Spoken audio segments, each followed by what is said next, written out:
Welcome back. Former Trump advisor Roger Stone vowing to fight a 7-count indictment from special counsel Robert Mueller. The charges include lying to Congress, witness tampering, and obstruction related to his alleged contact with WikiLeaks and the publishing of stolen Democratic emails. Joining me right now from the World Ag Expo in Tulare, California, is Congressman Devin Nunes, the ranking member on the House Intel Committee. And Congressman, it's always a pleasure to see you.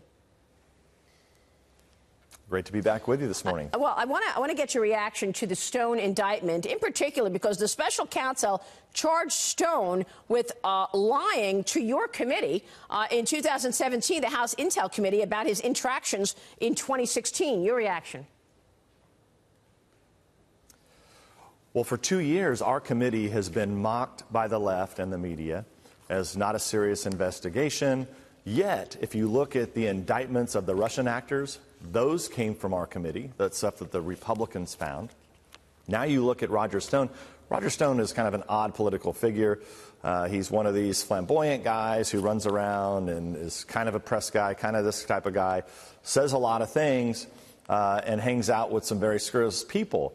However, I think the Mueller investigation is really at the bottom of the barrel when they're looking at people like this, because we already found in our report that Roger Stone wasn't colluding with the Russians, which that was the original intent of all this. Remember, supposedly Trump campaign operatives, so-called, were colluding with Russians. They must be embarrassed that they actually have to come to House Republicans in order to have us give them the information, the transcript, so that they go and get Roger Stone on a process foul that occurred in 2017 that Roger Stone himself is going to fight. The process of discovery is going to be fascinating in this case, and I can't wait to watch it.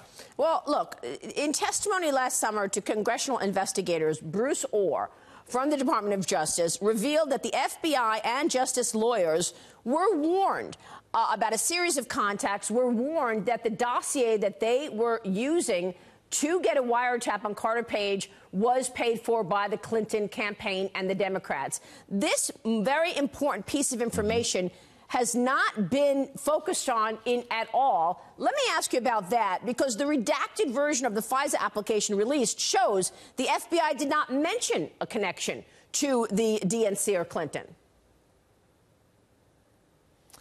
Yeah, so this is the mainstream media for the last couple weeks, and the left have been ignoring this. I think so. Let me try to walk people through real quickly, if you allow me. So why is this significant? It's significant because for the last 2 years, through press reports and through testimony to Congress, the FBI, DOJ, top leaders have continued to say that they did not have the Steele dossier, the Clinton and Democratic paid-for dirt. They didn't have this until September, October. They weren't sure when they got it. We know now when they got it. So remember, at the end of July, they open up an investigation, end of July of 2016, in the middle of a campaign. They use the intelligence services in this country, and they target the Trump campaign at the end of July.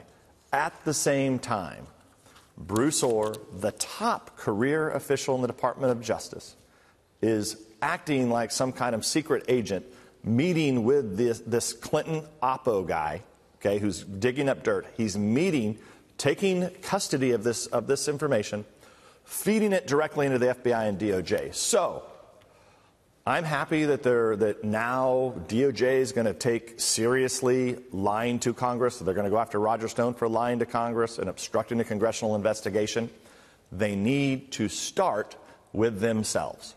They need to start with the former leadership of the Department of Justice and the FBI. If I were them, if you want to see lying to Congress, I would start with Strzok and Page, two of the investigators that were fired, who hated Trump, did not want to see him elected. And I would also go after the top leadership of the FBI and DOJ at the time. But isn't it true that two of the members from the FBI who were involved in this counterintelligence investigation into Trump, based on unverified and salacious information from this dossier, now those two people work for Robert Mueller? Oh, yes, Maria. Very good point that the media continues to ignore. So not only is it two of the people, well, first of all, there was four, two got fired, but one of them is actually the top person, the number two, the deputy, Mueller's deputy, that the press and the left calls the attack dog, the pit bull. Andrew Weissman. This is a joke, okay? So yeah, this is a joke.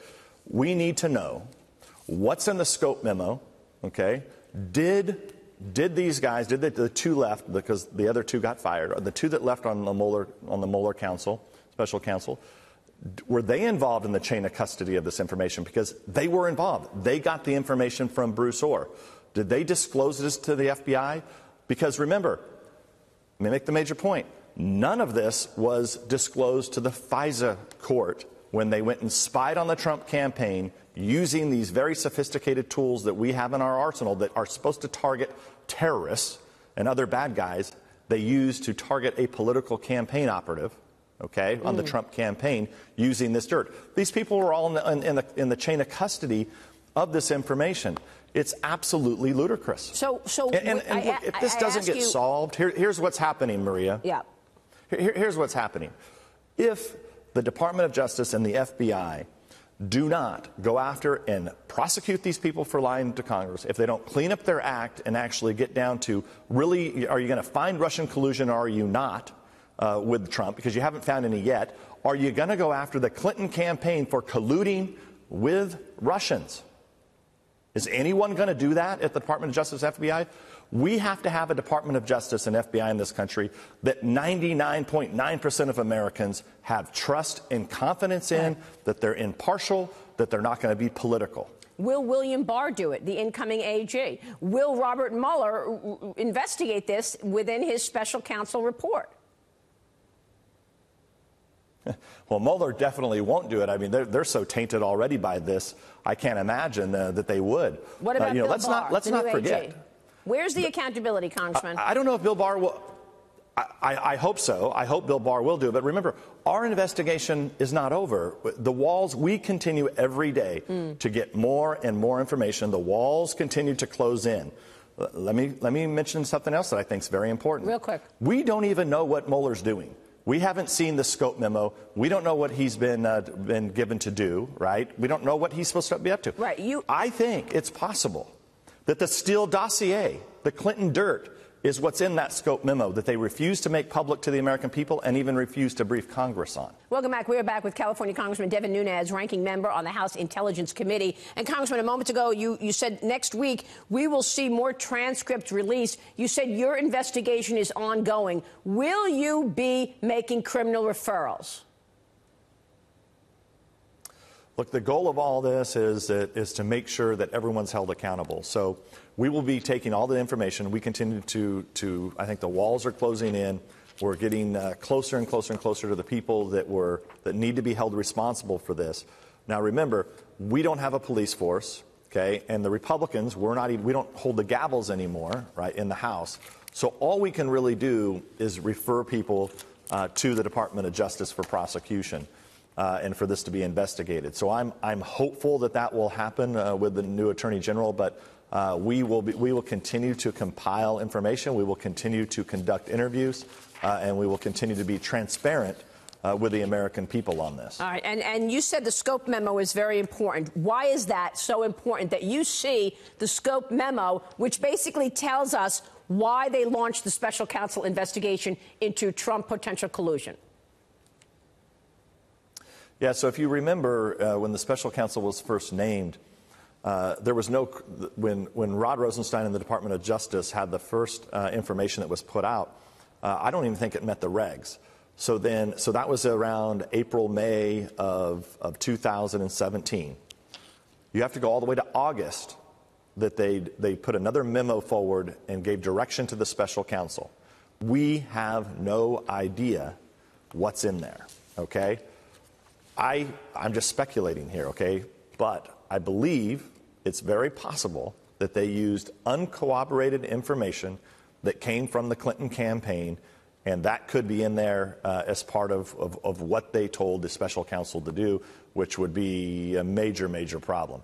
Look, and I don't know if it's in there or not, but I can't for the life of me understand Well, why would you not be public about this? We've had this special counsel now. It goes on and on and on. It never ends. They're getting people on process files. They put forth information that makes it look like it's nice storytelling. Yeah.